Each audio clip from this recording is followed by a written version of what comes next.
Of course గ- గ- గజేంద్రుడికి గజేంద్రుడికి ఆనందంగా ఉండాలి లేదా అనేది ఆ సమయంలో ఆనందంగా ఉండలేకపోవచ్చు గజేంద్రుడు. కానీ అందరికీ సంతోష సంతోషపరిచే కథ భగవంతుని యొక్క భక్తి యొక్క భగవంతుని యొక్క భక్తి యొక్క శక్తిని, ఆయన యొక్క కృపని చూపిస్తూ, ఆయన యొక్క దయని, భగవంతుని యొక్క దయా కృప, భక్తుల భక్తవత్సల్యత ఎలాంటిది అనేది ఈ కథలో మనం ఎన్నో తెలుసుకుంటాం ఈ కథ ద్వారా. సో ముఖ్యంగా గజేంద్రుడి యొక్క కథ అనేది, దాంట్లో ఎన్నో ఎన్నో పాఠాలు ఉన్నాయి. సో మనం ఏం చేసినా కానీ, ముఖ్యమైనది ఏంటంటే, మనం ఏం చేసినా ఈ జన్మలో అది మనతో పాటే వస్తుంది, అది మనతో పాటే వస్తూ ఉంటుంది అని చెప్పడానికి గజేంద్రుడి యొక్క కథ అనేది చెప్తూ ఉంటుంది. ఎందుకంటే గజేంద్రుడు పూర్వజన్మలో ఇంద్రదుమ్న మహారాజు ఆయన యొక్క రాజ్యాన్ని ఆయన యొక్క రాజ్యాన్ని చక్కగా చూసుకొని పాలించి, తర్వాత వాళ్ళ యొక్క అనుయాయులకి, వాళ్ళ యొక్క వారసులకి ఇచ్చి,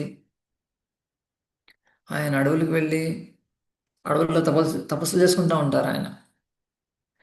కానీ ఆ సమయంలో మరి ఒక మహర్షికి ఆతిథ్యం ఇవ్వలేనందుకు, ఇవ్వనందుకు ఇవ్వలేకపోయినందుకు ఆ సమయంలో ఇవ్వలేకపోయినందుకు ఆయన కొంచెం కోపపడి ఈయనకి శాపం ఇస్తారన్నమాట.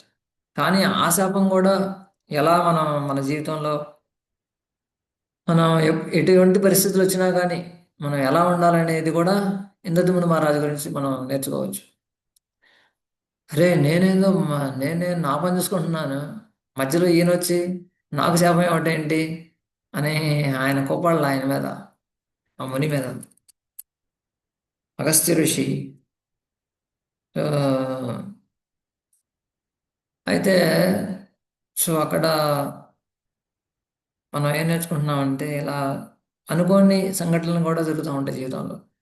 ఆయన ఏదో నా పని నేను చేసుకుంటున్నాను, నా తపస్సు నేను చేసుకుంటున్నాను, మధ్యలో ఈయన వచ్చి అరే నాకు ఆతిథ్యం ఇవ్వట్లేదు, నువ్వు అసలు సాధువేనా, నీకు అసలు మాట మర్యాద ఉందా లేదా అని ఆయనకి శాపం ఇచ్చేస్తాడు అనమాట డైరెక్ట్గా, ఏమి చూడు వెనక ముందల. సో అటువంటి పరిస్థితుల్లో కూడా ఇంద్రదుమ్న మహారాజు ఎంతో ఓర్పుతోటి, సహనంతో, ఇది భగవంతుని యొక్క కృప అనుకొని, సరే మీరు శపించినట్టుగానే నేను ఒక ఏను యొక్క అవతారాన్ని, ఎందుకంటే ఆయనకి నీకు బుద్ధి లేదా, సో అతిథులు వస్తే నువ్వు ఏదో కళ్ళు మూసుకొని నాటకం చేస్తున్నావా, కొంగ జపం చేస్తున్నావా అని ఆయనకి శాపం ఇస్తాడనమాట. నువ్వు బుద్ధి లేదు కాబట్టి నువ్వు బుద్ధి తక్కువ అయిన ఈ యొక్క ఏనుగు శరీరంలోకి వెళ్ళిపోవని.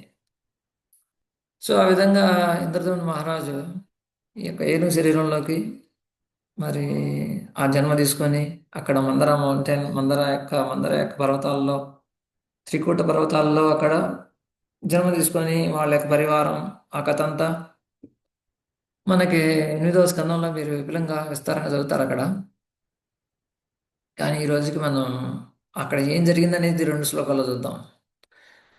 ఆ గజేంద్రుడు అక్కడ ఉండి విహరిస్తూ, ఆయనకి ఎంతో మంది, ఆయన పరివారం, వాళ్ళ ఫ్యామిలీ పరివారం, కుటుంబ సభ్యులు ఎంతో మంది చక్కగా అక్కడ విహరిస్తూ ఉంటాడు అనమాట. కానీ ఒకరోజు అక్కడ ఉన్న ఒక సరస్సులోకి వెళ్ళి అందరితో పాటు పిల్లలు, భార్యలు అందరూ ఉంటారు అన్నమాట అక్కడ.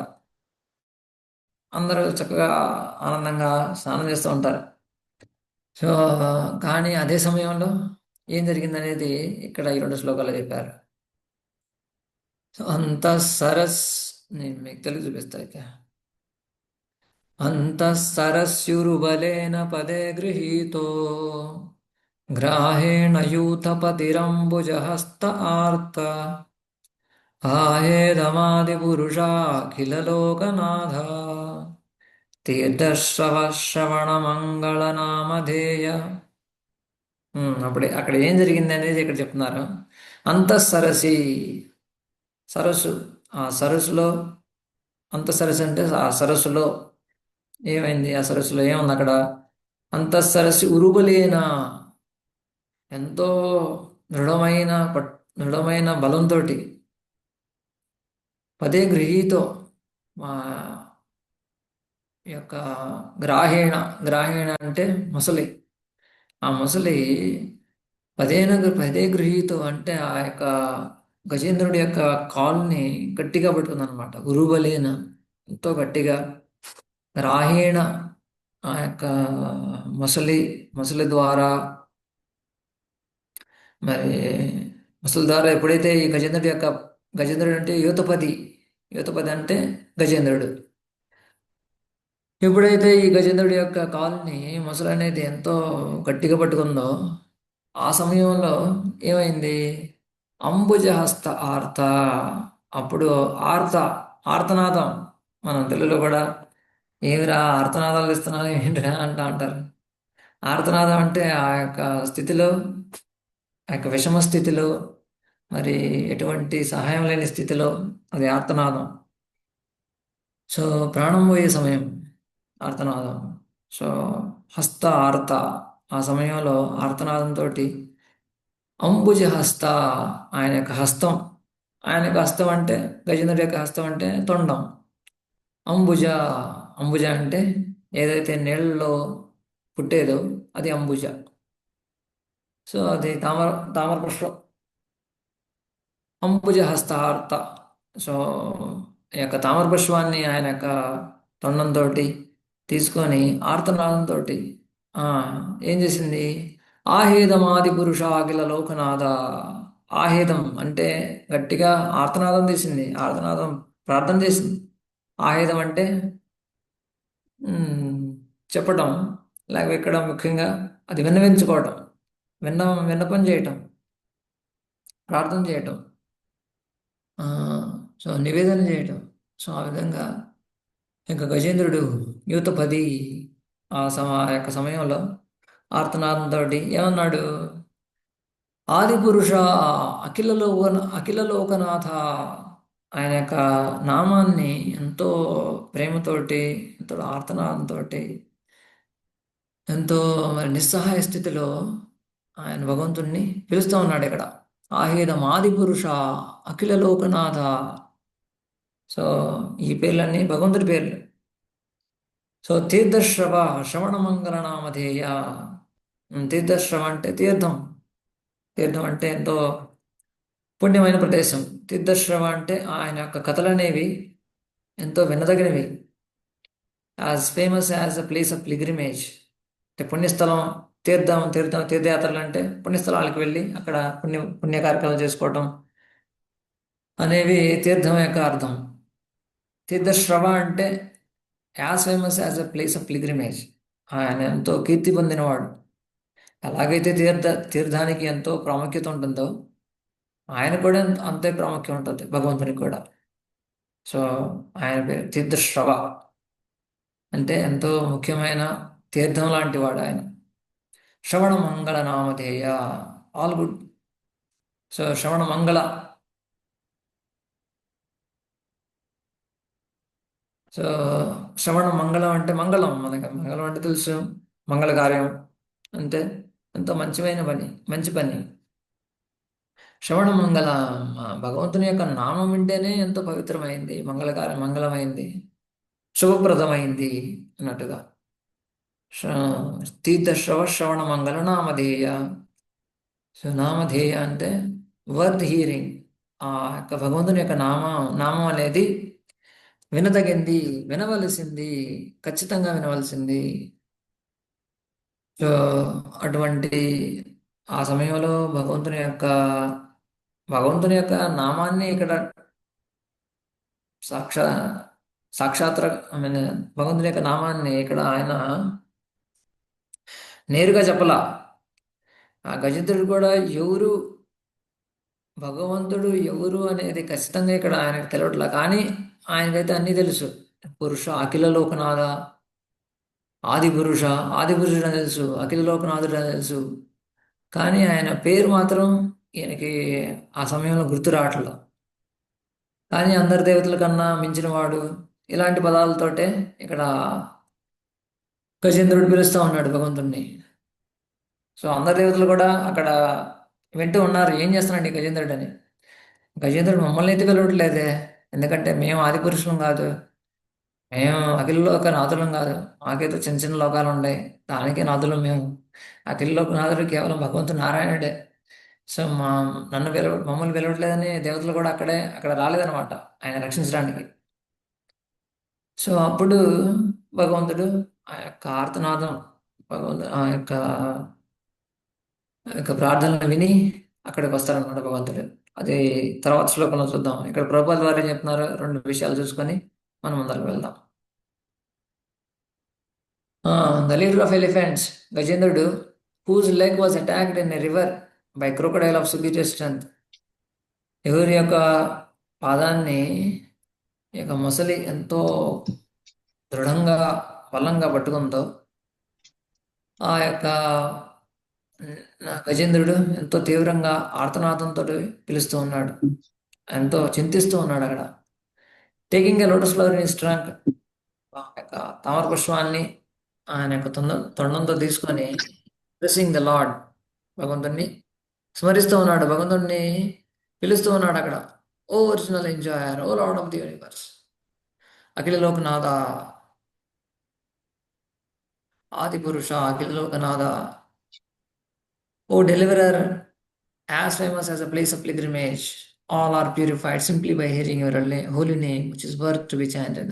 మీ యొక్క నామాన్ని వింటేనే ఎంతో శుభప్రదమైంది, ఎంతో మంగళకరమైంది, ఎంతో పవిత్రతను తెచ్చేది మీ యొక్క నామాన్ని వింటూనే.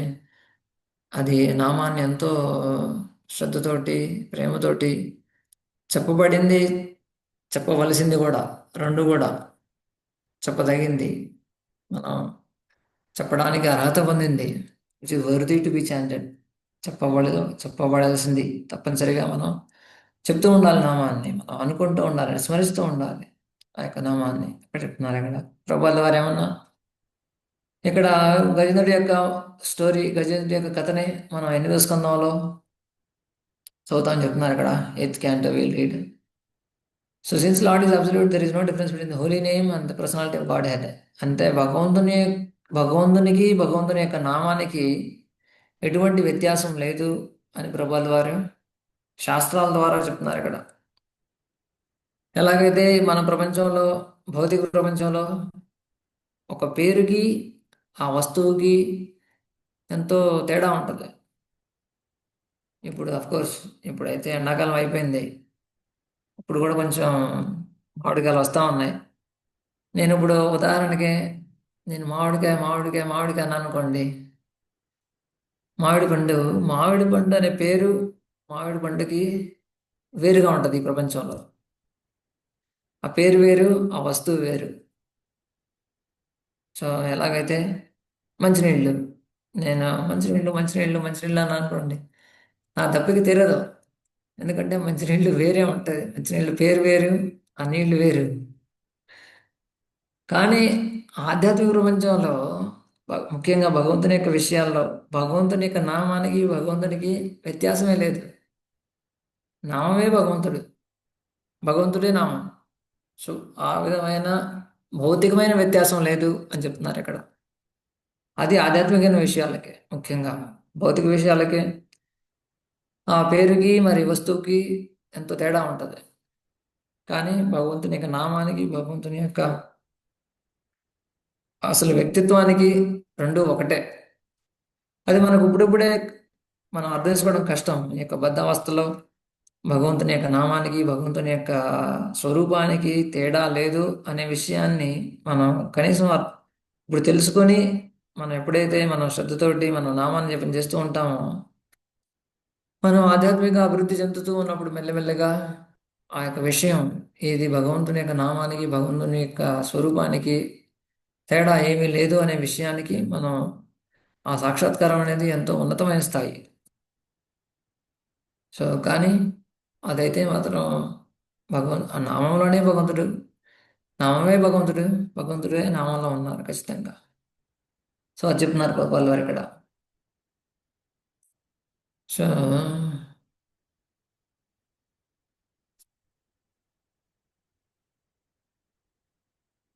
అందరు తెలుగు వాళ్ళే కదా ఇక్కడ. హరే కృష్ణ. అందరు తెలుగు వాళ్ళే ప్రభుజీ. అవును ప్రభుజీ. తెలుగు వాళ్ళే ప్రభుజీ. అంటే అందరం ఓకే, లాస్ట్ టైం మనం చూస్తే ఏదో ఒక 10-12 మంది వచ్చేవాళ్ళు, ఇవాళ చాలా ఎక్కువ మంది ఉంటాను. ఒకవేళ ఏమన్నా వేరే వాళ్ళు కూడా వచ్చారేమో. ఎప్పుడు ఉంటారు ప్రభుజీ? 30 మంది ఉంటారు. ఓకే ఓకే ఎక్కువనే ఉంటారు. ఓకే, వెరీ గుడ్, చాలా సంతోషం. సో అయితే ఆ, ఇక్కడ ప్రభుపాల్ వారు అది చెప్తున్నారు ముఖ్యమైన విషయం ఏమిటంటే భగవంతుని యొక్క నామానికి భగవంతునికి ఆ వ్యత్యాసం అనేది ఉండదు.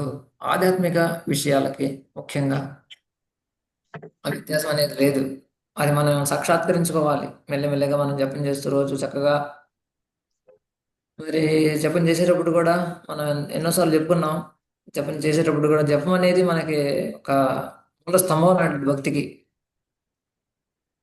అఫ్ కోర్స్ మీ అందరికీ ఎన్నో ఇంటి పనులు ఉంటాయి, ఎన్నో పనులు చేయాలి ఇంటికాడ కాదనట్లేదు. కానీ జపానికి మాత్రం మనం కొంచెం వేరేగా సమయాన్ని కేటాయించి చక్కగా ఎంతో పవిత్రమైన, ముఖ్యంగా శుభ్రమైన పవిత్రమైన ప్రదేశంలో కూర్చొని మరి మనసు మనసుని హరినామం మీద చెబుతూ, మనం చెప్పేటప్పుడు మనం చెప్పే పదాలను కూడా ఎంతో క్షుణ్ణంగా చెబుతూ మరి దాన్ని వింటూ ఉండాలి. మంత్రం యొక్క ఆ శబ్దాన్ని, మంత్రం యొక్క ధ్వనిని మనం వింటూ ఉండాలి.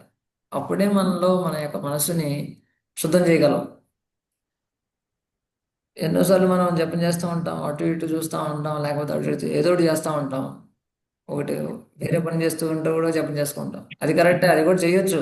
కానీ 16 మాలలు మాత్రం, అయితే ఏదైతే ఎన్నైతే మాలలు చేస్తున్నారో మీరు, కనీసం అనుకున్న మాలలు మాత్రం కొంచెం చాలా జాగ్రత్తగా చేసుకుంటూ ఉంటూ, మీకు ఎక్స్ట్రా ఏదైతే ఎక్స్ట్రా అంటే మీరు ఇంకా ఎక్కువ మాలలు చేసుకోవాలనుకుంటే అవి కూడా చేసుకోవచ్చు. అవి వేరే మనం పనులు చేసుకునేటప్పుడు కానీ, మనం వంట వండుకునేటప్పుడు కానీ, బయటకు వెళ్ళేటప్పుడు కానీ, వచ్చేటప్పుడు వెళ్ళేటప్పుడు ప్రయాణం చేసేటప్పుడు వేరే ఏది చేసేటప్పుడైనా మనం నామాన్ని జపం చేసుకోవచ్చు, కాదంటలా. అది ఇంకా మంచిది.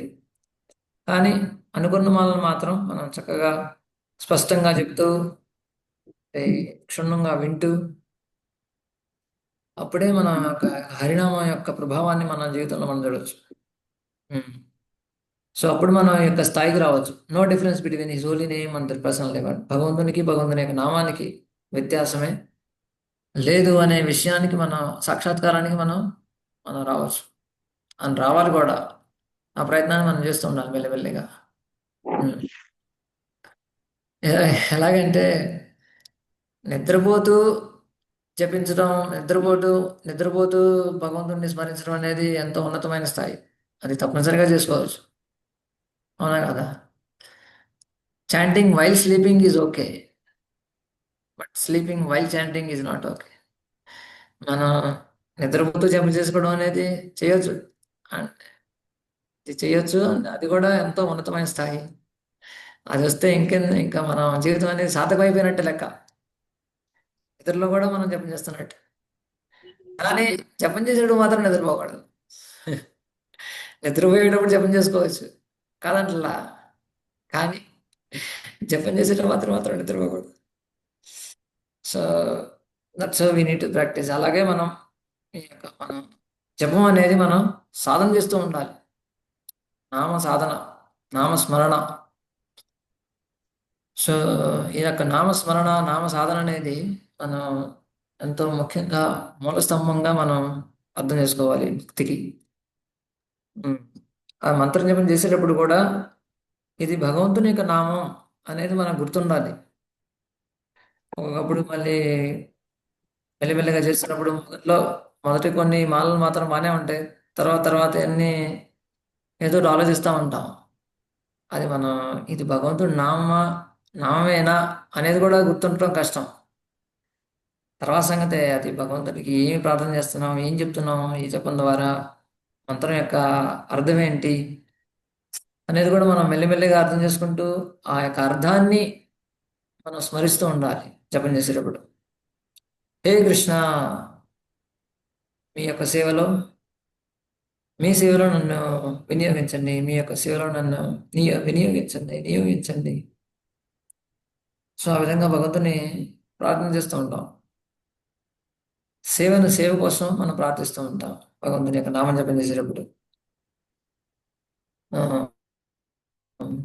ఎలా నేను నీ యొక్క కోర్స్ మీరు శిక్షాష్టకం తెలుసు కదా మీ అందరికీ. శిక్షాష్టకం 8 శ్లోకాలు చెప్తూ ఉంటాం మనం జనరల్గా. శిక్షాష్టకం విన్నారా కూడా? విన్నాం ప్రభు, విన్నాం. ఆ, శిక్షాష్టకం కూడా మీరు కంఠస్థం చేసుకోవచ్చు. మంచి శ్లోకాలు, మంచి ఎంతో అర్థవంతమైన మరి భక్తిమయమైన ఈ యొక్క శ్లోకాలు, 8 శ్లోకాలు చైతన్య మహాప్రభు వారు కేవలం రాసిన 8 శ్లోకాలే ఈ యొక్క శిక్షాష్టకం. అంటే శిక్షా అష్టకం, శిక్షణ ఇస్తానమాట. అన్నీ కూడా వేదాల యొక్క సారాన్ని 8 శ్లోకాల్లో ఉంచారు. దాంట్లో మనం చెప్పుకున్నట్టుగా అయినంద తనుజ కింకరం పతితం మాం విషమే భవాంబుధౌ కృపయా తవ పాద పంకజ స్థిత ధూళి సదృశం విచింతయ. 5వ శ్లోకంలో చెప్తున్నారు ఏంటంటే అయినంద తనుజ కింకరం, కృష్ణ నేను నీ యొక్క సేవకుడిని, సేవకురాల్ని. కాబట్టి కానీ ఏం జరిగింది? అయినంత తనుజ కింకరం పతితం మాం విషమే భవాంబుధౌ. కానీ మీ సేవను వదిలేసి ఈ యొక్క భౌతిక ప్రపంచంలో, ఈ యొక్క అనేక బ్రహ్మాండాల్లో అనేక రకాలుగా ఆనందం కోసం వెతుకుతా ఉన్నాను నేను. ఎన్నో జంతు జీవరాశుల్లో, ఎన్నో జన్మల్లో, ఎన్నో జీవరాశుల్లో నేను ఆనందం కోసం వెతుకుతా ఉన్నా. కానీ ఎంత వెతికినా కానీ, ఎన్ని చేసినా కానీ నేను ఆనందంగా ఉండడం అనేది చాలా కష్టమైపోతా ఉంది. కొన్నిసార్లు అనిపిస్తా ఉంది నేను ఎంతో ఆనందంగా ఉన్నాను, కానీ సుఖ ఆ యొక్క ఆనందాలకు మాత్రం ఎప్పుడూ అడ్డంకులు వస్తానే ఉన్నాయి. నిజమైన ఆనందాన్ని మాత్రం నేను ఎక్కడ పొందలేకపోతున్నాను. ఎందుకంటే నేను మీ యొక్క సేవకుడిని, మీ యొక్క సేవకురాల్ని. కానీ మిమ్మల్ని వదిలేసి ఈ యొక్క భౌతిక ప్రపంచంలో, భౌతిక సంసారంలో, భవసాగరంలో పడిపోయాను నేను. పతిదమ్మాం విషమే భవాంబుదవు. భవాంబుది అంటే భవసాగరం. భవసాగరంలో పడిపోయాను నేను. కృపయా తవ పాద పంకజ స్థితి ధూళి సదృశం విచింతయ. కాబట్టి మీరు దయచేసి మళ్ళీ నన్ను మీ యొక్క సేవలో, మీ యొక్క పాద పద్మముల దగ్గర ఉంచి మీ సేవలో వినియోగించండి. మీ సేవల్లో నియోగించండి అనే ప్రార్థన అన్నమాట. స్థితి ధూళి సదృశం విచింతయ. సో అలా విధంగా ఈ యొక్క ఎలాగైతే ఆ, మనం పనిచేసేటప్పుడు జనరల్గా అందరూ కూడా ఎంతో ఎంతో ఆనందంగా ఉండడానికి బ్యాక్గ్రౌండ్ మ్యూజిక్ వెనక సంగీతం కానీ, మరి జనరల్గా బయట వాళ్ళు ఏంటంటే సినిమా పాటలు పెట్టుకుంటా ఉంటారు ఏదైనా పని చేసేటప్పుడు. ఎందుకంటే చక్కగా పనిచేసుకోవడానికి, హాయిగా పనిచేస్తూ, అంటే ఆ యొక్క సంగీతంలో మైమర్చిపోయి ఆ పని యొక్క భారం అన్ని మనం వి డోంట్ ఫీల్, అంటే మనకి మనం పనిచేసినట్టుగా అనిపించదు. అందుకనే వాళ్ళు బ్యాక్గ్రౌండ్ మ్యూజిక్, ఈ యొక్క వెనక సంగీతం పెట్టుకొని, లేకపోతే సినిమా పాటలు పెట్టుకొని చేస్తూ ఉంటారు పనులు. సో అదే విధంగా మన మనసు అనేది మనం జపం చేసేటప్పుడు ఏదో ఒకటి చెప్తా ఉంటుంది అనమాట, బ్యాక్గ్రౌండ్ మ్యూజిక్. అవునా కదా? మన నోటితో జపం చేస్తూ ఉంటాం, కానీ మనసు మాత్రం ఏదో ఒకటి తిరుగుతూ ఉంటుంది అనమాట, టేప్ రికార్డర్ వెనక. సో ఆ బ్యాక్గ్రౌండ్ మ్యూజిక్, ఆ వెనక సంగీతం అనేది అది భౌతికంగా కాకుండా మనం ఇలాంటి శ్లోకాలు కానీ, ఇలాంటి భావాన్ని కానీ మనం పెంపొందించుకుంటూ ఉండాలి. మనం జపం చేసేటప్పుడు మన మనసు అనేది ఈ బ్యాక్గ్రౌండ్ మ్యూజిక్ లాగా, వెనక సంగీతం లాగా ఈ యొక్క మంత్రం యొక్క అర్థాన్ని, మరి భావాన్ని, ప్రార్థనల్ని మనం స్మరిస్తూ ఉండాలి. అప్పుడే అది నిజమైన జపం. ఇప్పుడు ఆ జపం అనేది మనకి ఎంతో ఆనందాన్ని, మరి మనసును కూడా శుద్ధీకరణ అనేది జరుగుతూ ఉంటుంది. సో అప్పుడు మనం ఈ యొక్క సాక్షాత్కారానికి, భగవంతుని యొక్క నామానికి, భగవంతునికి ఎటువంటి వ్యత్యాసం లేదనే సాక్షాత్కారానికి మనం దగ్గరగా వస్తూ ఉంటాం. సో ఆ విధంగా ఇక్కడ భగవంతుని యొక్క నామాన్ని గజేంద్రుడు ఆ, ఎంతో ప్రేమతోటి ఎంతో ఆర్తనాదంతో పిలుస్తూ ఉన్నాడు అక్కడ. The leader of the elephants was much distressed when he was attacked by crocodile. ఆ, అసలు ఎప్పుడైతే దాన్ని గజేంద్రుడు పట్టుకుందో అది ఆర్తనాదంతో దాన్ని పిలుస్తూ ఉంది. దాన్ని పిలుస్తూ ఉంది. Although the elephant is generally stronger than crocodile, the later is stronger than an elephant when it is water.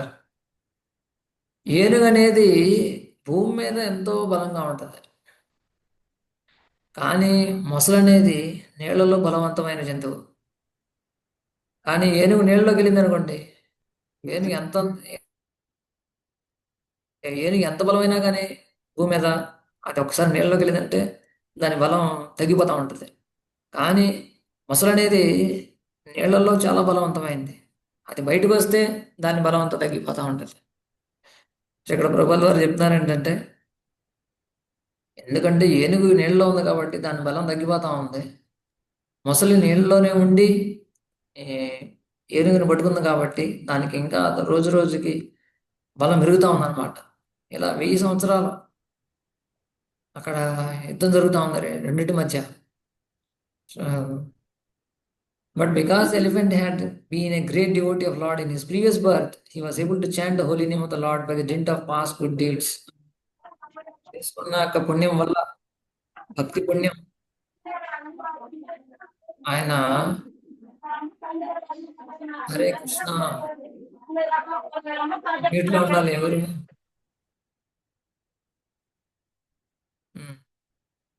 I think I should okay. So ఏదైతే ఉందో ఆ గజేంద్రుడు, ఆయన పూర్వజంలో భగవంతుని యొక్క భక్తుడు కాబట్టి, భగవంతుని యొక్క ఎంతో ఘనిష్టమైన భక్తుడు, ప్రియమైన భక్తుడు కాబట్టి ఆయన ఈ జన్మలో కూడా భగవంతుని యొక్క నామాలని చెప్పటంలో ఆయనకి ఆ విధంగా పూర్వభక్తి, పూర్వజన్మలో చేసిన భక్తి అనేది ఈ జన్మలో కూడా ఆయనకి సహాయం ఇచ్చింది అని చెప్తున్నారు ఇక్కడ. By didn't of his past good deeds. So ఇది ముఖ్యమైన విషయం. మనం ఏం చేసినా కానీ భక్తిలో ఎంత చిన్నదైనా కానీ, మనం భగవంతునికి నైవేద్యం ఇచ్చినా, భగవంతునికి మరి అభిషేకం చేయించినా, ఏదైనా కానీ ఎవ్రీథింగ్ ఎలాగైతే చిత్రగుప్తుడు ప్రతి ఒక్క జీవి యొక్క ప్రతి పనిని మనస వాచ కర్మణ, కాయ మనస వాచ ఏదైతే జరుగుతూ ఉందో అన్నీ నోట్ అవుతూనే ఉంటాయి. ఇప్పుడు ఎలాగైతే కంప్యూటర్ అనేది నోట్ చేసుకుంటా ఉంటుందో చేసే కార్యాలన్నీ, మనం చూసేయన్నీ ఆటోమేటిక్గా, అదేవిధంగా చిత్రగుప్తుడు మిగతా వాళ్ళకైతే చిత్రగుప్తుడు, మరి భక్తులకైతే భగవంతుడు స్వయంగా, భగవంతుడు స్వయంగా అన్ని చూసుకుంటా ఉంటారు అన్నమాట. యోగక్షేమం వహామ్యహం అనన్యాశ్చింతయంతో మాం ఏ జనా పర్యుపాసతే తేషాం నిత్యాభియుక్తానాం యోగక్షేమం వహామ్యహం. సో భగవంతుడు భక్తుల యొక్క, వాళ్ళ యొక్క అన్ని, వాళ్ళ యొక్క అవసరాలకి, వాళ్ళ యొక్క ఆలోచనలని, వాళ్ళ యొక్క కార్యాలను అన్నీ ఆయన అంతా పరమాత్మ రూపంలో ఉంటూ అన్నీ ఆయన నోట్ చేసుకుంటూ ఉన్నారు, ఆయన గుర్తించుకుంటూ ఉన్నారు. ఆయనకి అన్నీ తెలుసు అనమాట. వేదాహం సమతీతాని వర్తమానాని చార్జున భవిష్యాణి చ భూతాని మాం తు వేదన కశ్చన. అన్నీ తెలుసు ఆయనకి. వేదాహం సమతీతాని వర్తమానాని చార్జున, వర్తమానం తెలుసు, భూతకాలం తెలుసు, భవిష్యత్ కాలం కూడా తెలుసు మరి అందరి యొక్క, ముఖ్యంగా భక్తుల్ని.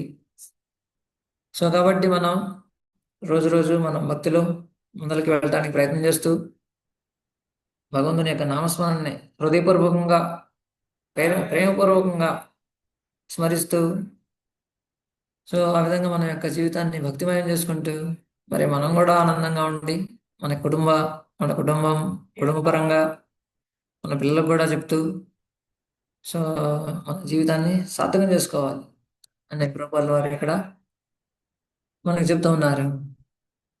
సో ఆ యొక్క మనం చేసిన ప్రీవియస్ బర్త్, మనం చేసిన యొక్క ఈ పూర్వజన్మలో ఏదైతే ఆ భాగంలో కూడా మనతో పాటే వస్తూ ఉంది అని చెప్పడానికి ఈ కథ అనేది సాక్షాత్కారం. గజేంద్రుడి యొక్క కథ అనేది సాక్షాత్కారం. ఆ, ప్రమాణం. గజేంద్రుడి యొక్క కథ అనేది ప్రమాణం. పూర్వజన్మలో చేసిన మంచి శ్లోకాలు కూడా ఉన్నాయి 8వ స్కందంలో. మనకు ఇప్పుడు సమయం లేదు కాబట్టి మనం 8వ స్కందానికి వెళ్ళలేదు. కానీ మంచి మంచి శ్లోకాలు ఉన్నాయి అన్నమాట అక్కడ. ఎలాగైతే పూర్వజన్మలో చేసిన భక్తి వల్ల, పూర్వజన్మలో చదువుకున్న శ్లోకాల వల్ల, భగవంతుని నామాల వల్ల ఆయనకి ఇప్పుడు కూడా గుర్తొస్తా ఉంది భగవంతుని గురించి. కాబట్టి మనం చేసుకున్న వాళ్ళకి చేసుకున్నంత అంటారు తెలుగులో కూడా. కాబట్టి మనం ఎంతో పట్టుదలతోటి రోజులో సమయం ఎంతో ఉంటుంది. కోర్స్ ఆడవాళ్ళకి కూడా ఎన్నో పనులు ఉంటాయి ఇంట్లో. తప్పనిసరిగా అన్నీ అన్నీ చేసుకుంటూ ఉండాలి. కానీ చేసుకునేటప్పుడు కూడా నామజపం చేసుకోవచ్చు అందరూ కూడా, మగవాళ్ళైనా ఆడవాళ్ళైనా. సో మనం సమయాన్ని వృధా చేయకూడదు. శరీరం అంతా ఆ, ఎంతో సమయం తీసుకుంటూ ఉంటుంది. వండుకోవటం, తినటం, పనులు చేసుకోవటం, అది చేయటం, ఇది చేయటం, నిద్రపోవటమే సరిపోద్ది 7 8 గంటలు శరీరానికి. కానీ అవి జాగ్రత్తగా చూసుకుంటూనే, కానీ శరీరానికి కావాల్సిన సమయాన్ని కొంచెం మెల్లమెల్లగా తగ్గించుకుంటూ ఉండాలి. యుక్తాహార విహారస్య యుక్త చేష్టస్య కర్మసు. మనం ఎక్కువగా తినకుండా, మరి తక్కువగా తినకుండా. సో రెండు కూడా కావాలి. విపరీతంగా మనం ఆహారం తీసుకుంటే పొద్దున, మధ్యాహ్నం, సాయంత్రం, రాత్రి, ఉదయం, సాయంత్రం అవునా, అన్నీ తీసుకుంటా ఉంటే మన శరీరం మన అదుపులో ఉండదు. శారీరకంగా కూడా మనం ఆరోగ్యంగా ఉన్నాం. మరీ తక్కువ తీసుకుంటే మరి మనం పనులు చేయలేము, మనం శారీరకంగా మరి దృఢంగా ఉండలేము.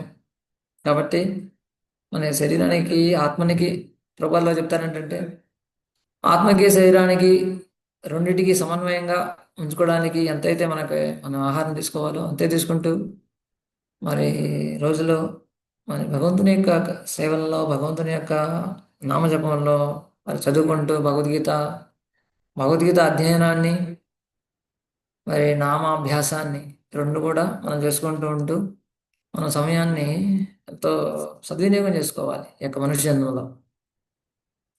సో అప్పుడే మనకి ఒకవేళ ఈ జన్మలో కాకపోయినా, ఒకవేళ మనం ఈ యొక్క ఆధ్యాత్మిక జీవితంలో పరిపూర్ణం కాకపోయినా ఈ జన్మలో, తప్పనిసరిగా భగవంతుడు మన యొక్క భక్తికి మరి వచ్చే జన్మలో కూడా ఎన్నో మంచి సదుపాయాలు, సుశీనాం శ్రీమతాం గేహే యోగ భ్రష్టోపి జాయతే, మంచి భక్తుల యొక్క గృహాల్లో జన్మని మనకు దొరికిద్దనే విషయాన్ని కూడా 6వ అధ్యాయంలో కృష్ణుడు చెప్తా ఉన్నాడు అక్కడ. సో ఎవరైతే భక్తిలో కానీ ఆధ్యాత్మిక జీవితంలో ఎవరైతే పరిపూర్ణులు కాలేకపోయారో ఈ జీవితంలో, వాళ్ళకి తప్పనిసరిగా మళ్ళీ ఆ అవకాశం ఇస్తాను అని చెప్తున్నారు కృష్ణుడు. శుచినాం శ్రీమతాం గేహే, మంచి కుటుంబాల్లో మన యొక్క జన్మ అనేది తప్పనిసరిగా ఉంటుంది అని చెప్తున్నారు అక్కడ. సో కాబట్టి మన యొక్క సమయాన్ని సద్వినియోగం చేసుకుంటూ భక్తిలో ముందరకు వెళ్తూ ఉండాలి. ఇంకా సో ప్రభుపాద వారు మిగతా మనం ఇంకా సారాంశం చెప్తా ఉన్నారు కదా. ఉమ్, మనం ఎప్పుడు మన దుఃఖాన్ని పొందుతూ ఉన్నాం.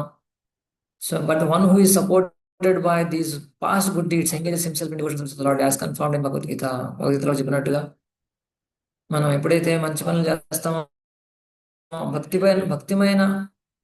భక్తిమయమైన కార్యక్రమాలు చేస్తూ ఉంటామో, వాటి యొక్క పుణ్యం వల్ల, వాటి యొక్క ప్రభావం వల్ల మనం వచ్చే జన్మలో కూడా మనం భక్తిలో ఉండే అవకాశం తప్పనిసరిగా ఉంటుంది అనే విషయాన్ని భగవద్గీత ద్వారా చెప్తా ఉన్నారు ఇక్కడ. ఉమ్. సో ఎప్పుడైతే మరి గజేంద్రుడు ఆర్తనాదంతో పిలిచాడో, అక్కడ భగవాన్ Hari, personality God Hari appeared at once on the back of his eternal bearer Garuda and delivered elephant. భగవంతుడు అక్కడ తొందరగా వచ్చేసి గజేంద్రుని యొక్క ముసలిదారి నుంచి ఆయన యొక్క చక్రంతో ఆయన ముసలిని అంతం చేసేసి గజేంద్రుడిని విముక్తం చేశారనమాట. ప్రభువుల వారు అక్కడ ఈ యొక్క పదాలని వివరిస్తూ ఉన్నారు. అఖిల లోకనాథ, భగవంతుని యొక్క కీర్తిని పొగుడుతూ ఉన్నారు ఇక్కడ. భగవంతుని యొక్క ఆది పురుష, ఆ భగవంతుడు ఎలాగ ఆది పురుషుడు, ఆయనే అందరికీ స్తోత, ఆయనే అందరికీ ఆదిడు అనే చెప్తానికి అక్కడ చెప్పారు. అఖిల లోకనాథ, అన్ని లోకాలకి ఆయనే నాథుడు. సో ఆ విషయాన్ని ఇక్కడ చెప్తూ ఉన్నారు. సరే, మనం ఈ రెండో శ్లోకంలో కూడా కొన్ని పదాలను చూసి మనం ఇక్కడ విరామం ఇద్దాం. తీర్థర్షవ ప్రభుపాల్ వారు అన్ని పదాలని ఎంతో విపులంగా విస్తారంగా చెప్తూ ఉన్నారు ఇక్కడ. సో ఆ తర్వాత ఏం జరిగింది? ఇప్పుడు గజేంద్రుడు ఆర్తనాదంతో భగవంతుని యొక్క నామాలని స్మరిస్తూ ఉన్నాడు అక్కడ. కేవలం స్మరించడం కాదు, పిలుస్తూ ఉన్నాడు భగవంతుడిని. సో అక్కడ తర్వాత ఏం జరిగింది? శ్రుత్వా హరిం శ్రుత్వా హరిస్తమరణార్దినమప్రమేయస్ చక్రాయుధ పతగరాజ భుజాదిరూఢ చక్రేణ నక్రవదనం వినిపాట్య తస్మాత్ ద్రష్టే ప్రగృహ్య భగవాన్ కృపయోచహార. ఆ శ్రుత్వా, ఎప్పుడైతే గజేంద్రుడు ఆర్తనాదంతో పిలిచాడో కృష్ణ గోవింద, అఫ్కోర్స్ ఆయన కృష్ణ గోవింద అనలేదు ఇక్కడ. ద్రౌపది మాత ద్రౌపది మాత అందనమాట అక్కడ. సో ఆ యొక్క సభలో, అసత్ సభలో. కానీ ఇక్కడ కేవలం అఖిల లోకనాథ, హే ఆది పురుష, హే అఖిల లోకనాథ అంటూ ఇక్కడ గజేంద్రుడు పిలుస్తూ ఉన్నాడు భగవంతుడిని. అప్పుడు నారాయణుడు హరి విని శ్రుత్వా హరిం, ఎప్పుడైతే విన్నాడో తమ అనార్దినం అప్రమేయస్, అప్రమేయ, ఎవరికైతే అంతం లేదో అటువంటి భగవంతుడు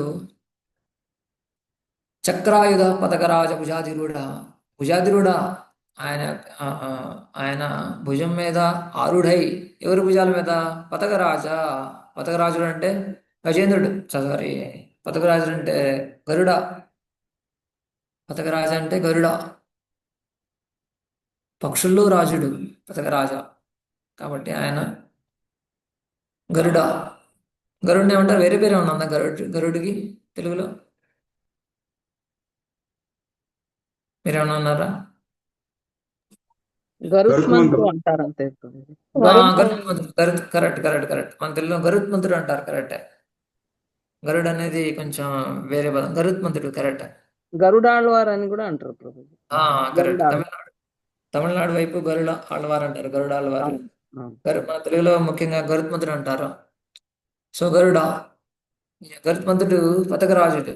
సో ఆయన భుజాధిరుడు అయి, భగవంతుడు హరి ఆయన యొక్క భుజాధిరుడై చక్రాయుధ, ఆయన చక్రాయుధంతో కలిగి ఉన్న భగవంతుడు చక్రేణ నక్రవదనం వినిపాతి తస్మాత్, ఆయన యొక్క చక్రంతో, చక్రేణ నక్రవదనం. నక్రవదనం అంటే, నక్ర అంటే మన మొసలి, మొసలి యొక్క వదనం, మొసలి యొక్క మెడని వినిపాటి తస్మాత్ నరికివేశారు. ఆయన యొక్క ఆయన యొక్క మెడకాయ నరికేశారు, వధించి వేశారు. తర్వాత దస్తే ప్రగృహ్య భగవాన్ కృపయోజహార. దస్తే, ఆయన యొక్క తొండాన్ని పట్టుకొని, ఆయన తొండాన్ని ఇక్కడ హస్తే అన్నారన్నమాట. గజేంద్రుడి యొక్క హస్తాన్ని, గజేంద్రుడి యొక్క హస్తం అంటే తొండమే. దస్తే ప్రగృహ్య, ఆయన యొక్క తొండాన్ని పట్టుకొని భగవాన్ కృపయోజహార, భగవంతుడు యొక్క కృపని చూపిస్తూ ఆయన్ని పైకి తీశారు. డెలివర్డ్ కృప ఉజ్జహార, ఉజ్జహార అంటే డెలివర్డ్, అండ్ ముక్తిని ప్రసాదించారు ఆయనకి. కృపయా, ఆయన ఎంతో అపారమైన అనంతమైన దయతోటి ఈ యొక్క గజేంద్రుణ్ణి, ఆ యొక్క మొసలి పట్టుకున్న, ఏదైతే మొసలి పట్టుకుందో దాన్ని నరికివేసి, ఆ యొక్క మెడని నరికివేసి, మొసలు నరికివేసిన తర్వాత వెంటనే ఆ యొక్క గజేంద్రుని యొక్క హస్తంతో గజేంద్రుని యొక్క తొండం పట్టుకొని భగవంతుడు దాన్ని ముక్తిని ప్రసాదించారు, ముక్తిని. సో ఈ రెండు శ్లోకాల్లో భగవంతుని యొక్క కృపని చెప్పారు. మరి భగవంతుడు ఎలా భక్తుల యొక్క ఆర్తనాదాన్ని తప్పనిసరిగా వింటాడు అనే విషయాన్ని కూడా ఇక్కడ చెప్తున్నారు ప్రభుపాదుల వారు.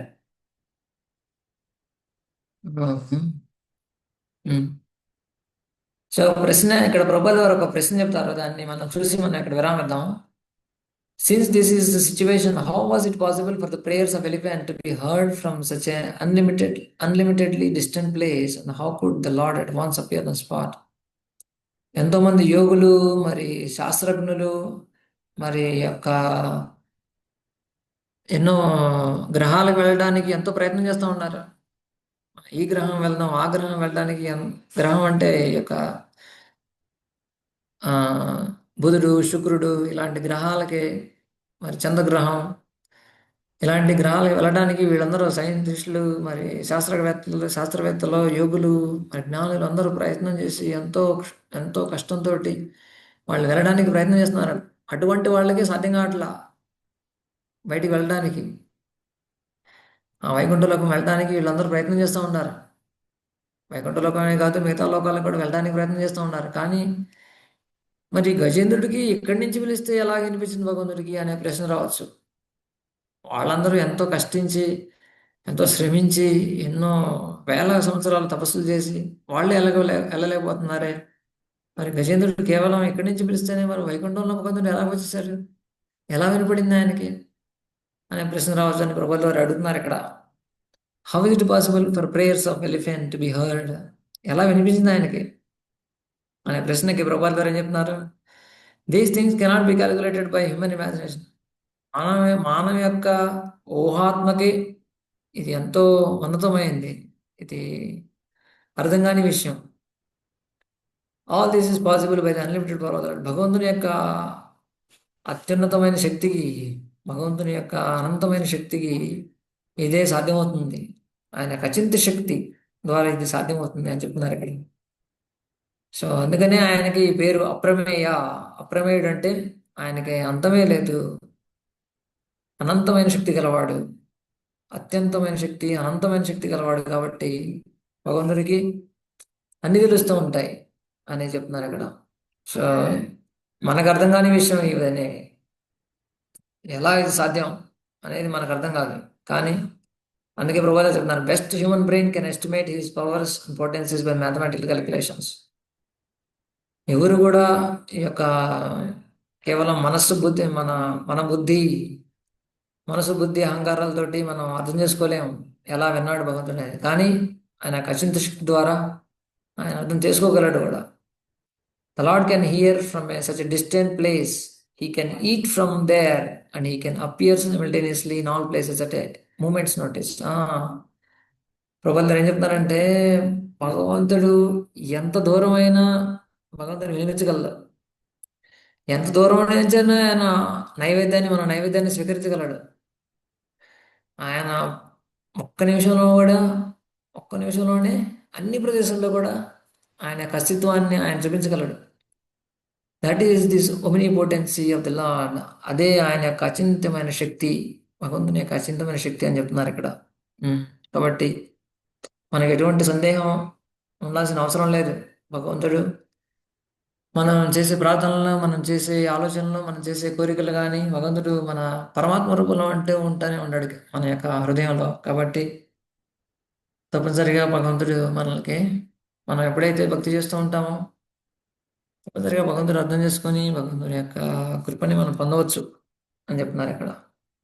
భగవంతుడు తప్పనిసరిగా వింటాడు, ఆయన తింటాడు కూడా. అదే చెప్తున్నారు ఇక్కడ, he can eat from there. మనం నైవేద్యం పెట్టిన తర్వాత తప్పనిసరిగా భగవంతుడు తీసుకుంటారు. సో సో భగవంతుని యొక్క అచింత్య శక్తిని ఈ యొక్క శ్లోకాల్లో కూడా, 2 శ్లోకాల్లో చెప్పారు. సో ముఖ్యంగా మనం మరి 2 విషయాలు తెలుసుకుంటా ఉన్నాం. మనం గజేంద్రుడు ఎలాగైతే పూర్వజన్మలో చేసిన యొక్క భక్తి అనేది ఆయనతో పాటే వస్తూ ఉంది, ఆయనతో పాటే వచ్చింది. మరి ప్రమాదకరమైన పరిస్థితుల్లో కూడా ఆయన కేవలం ప్రమాదం నుంచి తప్పించలా. ఈ యొక్క జన్మ మృత్యు జరా వ్యాధి ఏదైతే యొక్క భవబంధాల నుంచి కూడా తప్పించి వేసింది ఈ యొక్క హరినామ సంకీర్తనం, ఆయన యొక్క ఆర్తనాదం. సో అది మనం అర్థం చేసుకోవాలి. కాబట్టి మనం ఎంతో తీవ్రతతోటి, పట్టుదలతోటి మనం భక్తిని ఇంకా ఇంకా ముందలోకి తీసుకువెళ్తూ ఉండాలి. అది ఒకటి విషయం. రెండోది, మనం చేసే ప్రతి ఒక్క భక్తికరమైన కార్యం అనేది భగవంతుడు తప్పనిసరిగా చూస్తూ ఉన్నాడు, వింటూ ఉన్నాడు మనతో పాటు.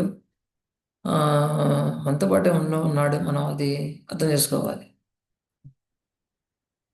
సో అయితే ఇక్కడే విరామం ఇద్దాం ఈరోజు. ఆల్రెడీ 7:45 అయిపోయింది, కొంచెం లేట్ అయింది వల్ల. సో మీలో ఎవరికన్నా ఏదైనా చెప్పాలనుకున్నా, లేకపోతే ఒక ప్రశ్న, ఒక 2 నిమిషాల్లో మనం ఇక్కడ ఉండి మనం విరామం తీసుకుందాం ఈరోజు. ఎవరికన్నా ప్రశ్న కానీ ఏమన్నా చెప్పాలనుకున్నా కానీ.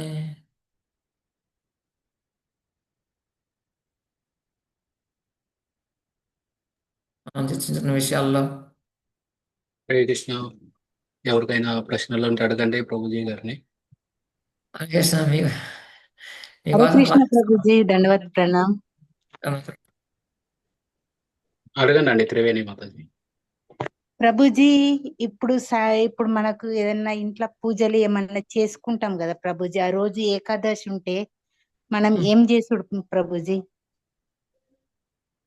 అంటే ఇట్లా సత్యనారాయణ పూజ గాని ఇట్లా ఏమన్నా కార్యక్రమాలు ఇట్లా ఉంటాయి కదా ప్రభుజీ, ఏకాదశి నాడు చేసుకుంటే మరి మనం ఏం చేసుడు అని. అంటే ప్రశ్న ఏంటంటే, నాకు అర్థమైందంటే ఏకాదశి వేళ ఇలాంటి కార్యక్రమాలు చేసినప్పుడు ఏం చేయాలనేదా?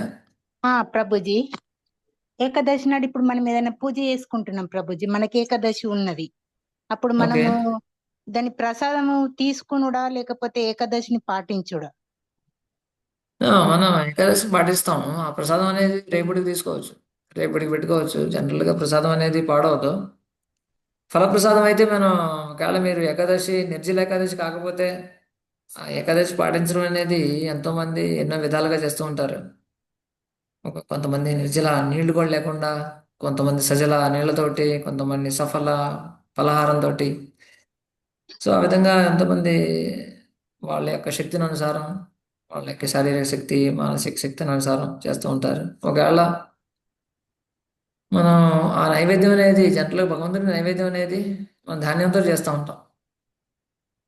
ఆ నైవేద్యం అనేది మనం జనరల్గా మనం తీసుకోము, మిగతా వాళ్ళకి, వేరే వాళ్ళకి ఎవరైనా పంచిపెట్టచ్చు. ఎవరైతే ఏకాదశి పాటిస్తున్నారో ఒకవేళ ధాన్యంతో చేసింది అయితే మనం తీసుకోము. ఒకవేళ ఫలాహారం అయితే ఒకవేళ ఫలాహారంతో ఫలాలు ఏదైతే భగవంతునికి నైవేద్యం చేస్తామో అవి ఒకవేళ మనం తీసుకోవాలనుకుంటే తీసుకోవచ్చు. కానీ ధాన్యాలు మాత్రం మనం తీసుకోము. ధాన్యంతో చేసిన పప్పులు కానీ ధాన్యాలు కానీ ఏదైతే చేస్తామో అదే వేరే వాళ్ళకి మీకు పంచాలనుకుంటే పంచవచ్చు. సరేనా? Hare Krishna Prabhuji, thank you. హరే కృష్ణ, హరే కృష్ణ. ఇంకా హరే కృష్ణ ప్రభుజీ, హరే కృష్ణ. ప్రణామాలు ప్రభుజీ. గజేంద్రుడు మోక్షంలా గజేంద్రుడు అంటే అప్పుడు పిలిస్తేనే అంత తపనతోని పిలిచిండు, భగవంతుడు స్వయంగా వచ్చిండు కదా ప్రభుజీ. అంటే అంతకన్నా ముందు జన్మలా అతను ఏదో ఉండేపటికి చేసేపటికేనే వచ్చిండు అని అంటారు, అది ఏంది కొంచెం వివరంగా చెప్తారా ప్రభుజీ? పోయిన జన్మలా పోయిన జన్మలో కూడా ఆయన ఇంద్రద్యుమ్న మహారాజు యొక్క శరీరంలో రాజుగా ఉన్నప్పుడు, మరి రాజ్యాన్ని వదిలేసి అడవులకు వెళ్ళినప్పుడు ఆయన భగవంతుని యొక్క నామస్మరణని, భగవంతుని యొక్క భక్తిని చేస్తూ ఉన్నారు అక్కడ. అక్కడ కూడా భక్తిని చేశారు. అక్కడ ఆయన ధ్యానం చేస్తూ భగవంతుని యొక్క నామం మీద, రూపం మీద ధ్యానం చేస్తూ ఉన్నారు అక్కడ కూడా. సో దాని యొక్క ప్రభావం, ఆయన ఏదైతే నేర్చుకున్నారో ముందల జీవితంలో, అది ఆయనకి ఈ జన్మలో కూడా గుర్తుంది అని చెప్తున్నారు ఇక్కడ. ఆయన యొక్క వివరాలు మాత్రం అన్ని వివరాలు ఇవ్వలేదు. కానీ ఆయన ఎలా ఒక రాజుగా ఉండి తర్వాత అడవులకు వెళ్ళి ధ్యానం చేస్తూ భగవంతుని మీద భక్తి చేస్తూ ఉన్న విషయాన్ని మాత్రం చెప్పారు అక్కడ. నాకు తెలిసింది. శ్రీకాంత్ కృష్ణ ప్రభు, మరి మీకేమన్నా ఇంకా కొన్ని వివరాలు ఏమైనా తెలుసా? లేదు ప్రభు, అంతే. అంటే భాగవతంలో ఇచ్చింది అంత మాత్రమే. కానీ అక్కడ శ్లోకంలో చెప్పింది ఏంటంటే, ఇక్కడ 8వ స్కందంలో ప్రాగ్జన్మని అనుశిక్షితం, ఆయన ప్రాగ్జన్మని ముందల యొక్క జన్మల్లో అనుశిక్షితం ఏదైతే నేర్చుకున్నారో ఆయన మళ్ళీ గుర్తు చేసుకుంటూ, ఆయన మళ్ళీ ఆ యొక్క విషయాల్ని, ఆ యొక్క నామాన్ని, భగవంతుని స్మరణని ఆ విధంగా అటువంటి విషమ పరిస్థితుల్లో ఉన్నంత సమయంలో ఆయన గుర్తొచ్చిందనే విషయాన్ని చెప్తున్నారు అక్కడ.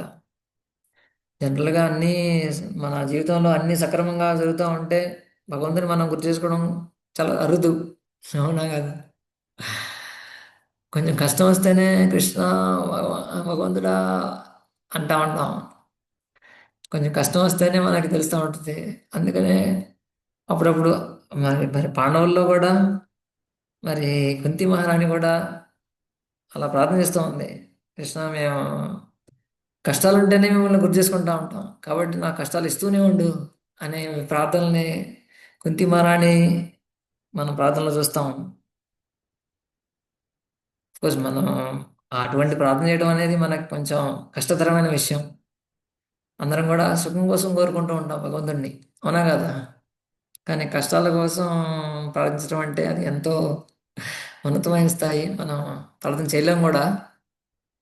కానీ జనరల్గా కష్టాలు ఉంటేనే మనం కొంచెం భగవంతుడిని గుర్తు చేసుకుంటూ భగవంతుడిని వేడుకుంటూ ఉంటాం. సో అది కొంచెం డెఫినెట్గా అటువంటి పరిస్థితి గజేంద్రుడి యొక్క విషయంలో మాత్రం అది వచ్చింది. కాబట్టి గజేంద్రుడు అక్కడ భగవంతుని గుర్తు చేసుకున్నాడు ఆ విధంగా. కానీ ప్రభుపాదుల వారు చెప్పినట్టుగా, మరి శాస్త్రాలు చెప్పినట్టుగా గజేంద్రుడు ఏదైతే నేర్చుకున్నాడో ఆ నేర్చుకునేవన్నీ గుర్తొచ్చినాయి అన్నమాట అప్పుడు. కాబట్టి మనం నేర్చుకుంటూ ఉండాలి అన్ని, భక్తి గురించి, శ్లోకాల గురించి, మరి మన మన శక్తిని అనుసారం మనం నేర్చుకుంటూ ఉండాలి. సరేనా? అదే ప్రభుజీ, థ్యాంక్ యూ, ధన్యవాదాలు. మానవ జన్మ ఉండి కూడా మనం నేర్చుకోలేకపోతాం. ఒక ఆ, అంటే జంతు జన్మలకు కూడా భగవంతుని అంతగా స్మరించిండు అని అట్లా నాకు ఆ, కొంచెం ఆలోచన వచ్చింది అన్నట్టు ప్రభుజీ, అంతే. Very good. మంచి మంచి విషయం చెప్పారు మీరు. ఉమ్. విద్యా గజేంద్రస్య కా థాంక్- విద్యా గజేంద్రస్య కా అనే ఒక మంచి ఇంకో శ్లోకం ఉందన్నమాట. మనకి మనం ఎటువంటి వాళ్ళం, ఏ స్థాయిలో ఉన్నాం, మన శక్తి ఏంటి, మన యొక్క ఆస్తి ఏంటి, మన చదువు ఏంటి, ఇవన్నీ ఏం అవసరం లేదు భగవంతుడికి. ఆ శ్లోకంలో ఏం చెప్పారంటే ఆ, వ్యాధస్యాచరణం ధ్రువస్య చ వయో విద్యా గజేంద్రస్య కా. వ్యాధుడి యొక్క ఆచరణ ఏంటి, ఆయన యొక్క మనస్తత్వం ఏంటి, ఆయన యొక్క ప్రవర్తన ఏంటి. విద్య గజేంద్రుడి యొక్క విద్య లాంటిది. ఆయన శరీరమే గజేంద్రుడి యొక్క శరీరం, జంతు శరీరం. కానీ దాంట్లోనే భక్త్యా దుష్యతి కేవలం రచగుణై భక్తి ప్రియో మాధవ. ఆయన భక్తితోటి, భగవంతుని భక్తితోటి మనం ప్రార్థన చేస్తే తప్పనిసరిగా వింటాడు అనే విషయాన్ని మనం అర్థం చేసుకోవాలి. ధన్యవాదాలు. చాలా మంచి విషయం చెప్పారు మీరు. జంతువు శరీరంలో ఉంటేనే ఆయన ఎంతో భక్తితోటి భగవంతుడు మరి ఆయనతోటి ఆ, ప్రతిస్పందిస్తే మనం మనిషి జన్మ నుండి కూడా మనం సద్వినియోగం చేసుకోవాలి. Very good, thank you. Hare Krishna. Hare Krishna Prabhuji. ప్రశ్న ఏమైనా ఉందా? నేను సునంద అనుమండలం మాట్లాడుతున్నా. ఈ క్వశ్చన్ చెప్పండి. అడగచ్చో అడగరాదో నాకు తెలియదు ప్రభుజీ, కానీ అడగాలని అడుగుతున్నా. మొన్న అహ్మదాబాద్ నుంచి లండన్ వెళ్ళే ప్లేన్ క్రాష్ అయింది కదా, అందులో కరెక్ట్. అందరూ చనిపోయారు. అది కర్మఫలమా? ఇది ఎవరికి అడగాలో నాకు తెలుస్తలేదు. అది కర్మఫలమా ఎలా నాకు అర్థమవుతలేదు. ఉన్న వాళ్ళందరూ చనిపోయారు కదా, పోయిన జన్మది ఏమైనా ఉంటుందా? జనరల్గా విషమ పరిస్థితి కానీ ఇలాంటి సంఘటనలు జరిగినప్పుడు టెక్నికల్ అంటే మనం సాంకేతికంగా చూసినప్పుడు ఓకే మనం చెప్పొచ్చు ఇలాగా వాళ్ళ యొక్క కర్మసారం, వాళ్ళ యొక్క జీవితం అనేది అంతమైపోయింది అనేది. కానీ భక్తులుగా మనం ముఖ్యంగా మనం అటువంటి సమయంలో అరే నువ్వు నీ యొక్క కర్మ వల్లే నువ్వు చచ్చిపోయావురా, మీ వాళ్ళందరూ ఇప్పుడు మనం వాళ్ళ ఇంటికి వెళ్ళి అలా చెప్పడం అనేది సమంజసం కాదు. ఈ పరిస్థితుల్లో మనం భగవంతుడి గురించి ఒకవేళ మన చుట్టాలు కానీ మన బంధువులు కానీ ఉంటే మనం వాళ్ళ యొక్క ఓర్పుతోటి, ఇప్పుడు ఎలాగైతే కృష్ణుడు గీత ఇప్పుడే గీత చెప్పాడు అనమాట 2-3 రోజుల క్రితం. 2-3 రోజుల క్రితం కాదు, అంటే మహాభారతం యుద్ధం మొదలైన ముందు రోజు గీత చెప్పాడు అర్జునుడికి.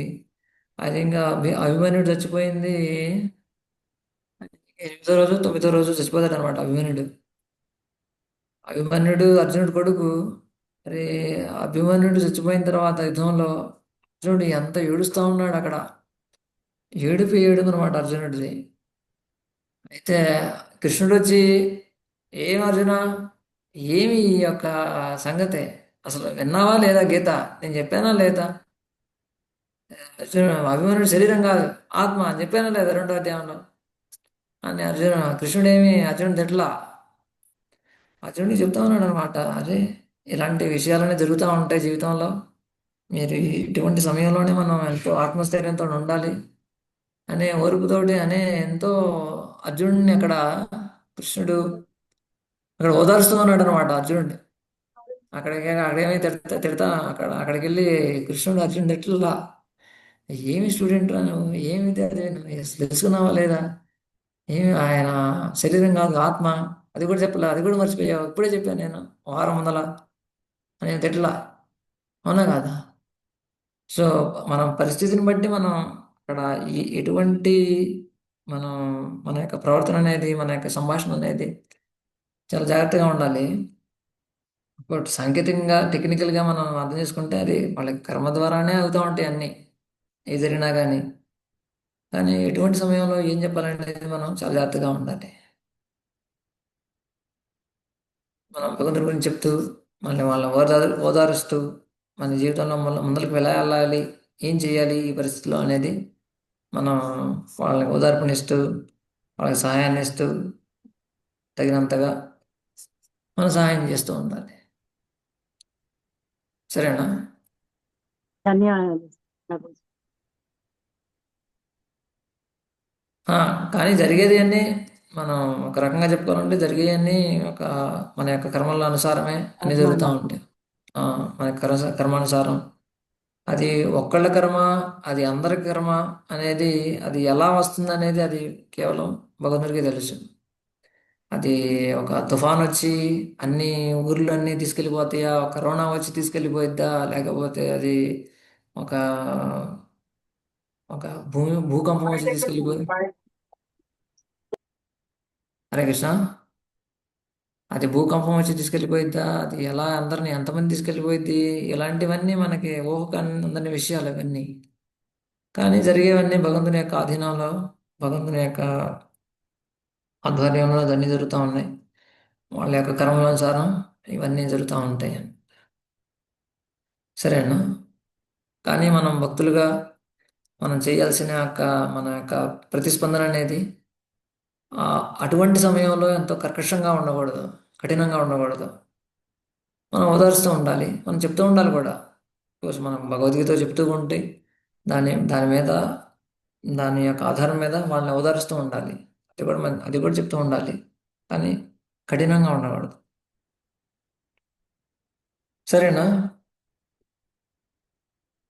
హరే కృష్ణ హరే కృష్ణ కృష్ణ కృష్ణ హరే రామ రామ రామ హరే హరే హరే. చాలా బాగా చెప్పారు ప్రభుజీ. Thank you. అందరికీ ధన్యవాదాలు. హరే కృష్ణ ప్రభుజీ. హరే కృష్ణ. హరే కృష్ణ హరే కృష్ణ హరే కృష్ణ. ప్రభుజీ. హరే కృష్ణ. హరే కృష్ణ ప్రభుజీ. హరే హరే కృష్ణ ప్రభుజీ. దండవత్ ప్రణామ్. హరే కృష్ణ ప్రభుజీ. హరే కృష్ణ ప్రభుజీ. హరే కృష్ణ ప్రభుజీ. హరే కృష్ణ ప్రభుజీ. హరే కృష్ణ. మన ప్రభుజీ ఆయన సమయాన్ని తీసుకొని మనందరి కోసం ఈ గజేంద్ర మోక్షం నుండి ఈ 2 శ్లోకాలు వివరించి, అలాగే మంచిగా ఈ ప్రశ్నోత్తరాలు కూడా బాగా చెప్పారు. ప్రభుజీకి ధన్యవాదాలు చెబుదాం. 3 సార్లు హరి బోల్ చెప్పి మీరు అందరు అన్మ్యూట్ చేసి 3 సార్లు హరి బోల్ అని చెప్పండి.